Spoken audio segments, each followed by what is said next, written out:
Nemo. The clownfish from the Disney Pixar film, Finding Nemo, may be the most popular clownfish in the world. But did you know that there are other fish just like him in real life? Just like in the movie, the real-life fish are known to have white and orange stripes. Perhaps you have a pet clownfish and you want to learn more about it, or you are just interested in cool facts about clownfish. Clownfish took their name from their colorful stripes, which look similar to the color of a clown's usual makeup. They also make erratic and bouncy movements when they swim, making them appear goofy and clown-like. Clownfish live among the tentacles and parts of another fascinating creature of the sea called the sea anemones, also known as the clownfish's host.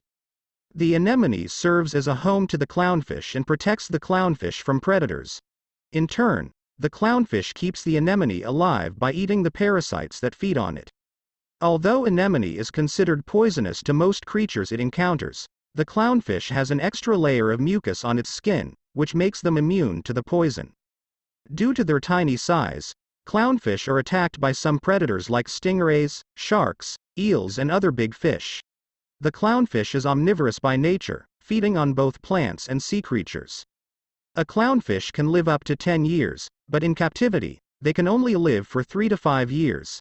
The clownfish live in small groups called a school, which is composed of the parents and their offspring. The dominant female will be the biggest fish in the group. When she dies, the dominant male will then turn female to replace her. All clownfish are born hermaphrodites, meaning they are born male, with an option to switch their gender only when they are to turn from dominant male to the dominant female. Once they turn female, they can never go back to being male clownfish. The longest clownfish species recorded is 7.1 inches, while the tiniest was 4.9 inches. Fun facts as seen in Finding Nemo. Here are some of the coolest clownfish facts about both clownfish and other sea creatures which we saw on the Disney Pixar animated film. Nemo and Marlin from Finding Nemo actually belong to a species of clownfish called false clownfish or false anemone fish. If there is a false clownfish, there is also one called true clownfish. They are nearly identical, with a slight difference in shape and geographic location. Marlin and Coral, Nemo's parents, were protecting over 400 clownfish eggs at the beginning of the movie.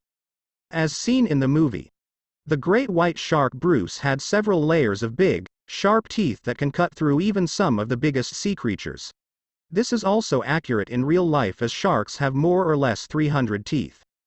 The reason Marlin survived the journey through the trench is that jellyfish have a similar makeup to a sea anemone. This makes them a danger to the majority of sea creatures due to the poison their bodies emit. However, Marlin, being a clownfish, is immune to the poison. Whales actually do have a language in real life, which Dory spoke in the film. They communicate through sonar waves. Instead of living for up to 10 years, the clownfish habitat change will only allow them to live for 3 to 5 years. Due to the popularity of Disney's Finding Nemo, the number of clownfish kept in tanks and as pets has increased despite the film's message about the damage caused by keeping them in captivity.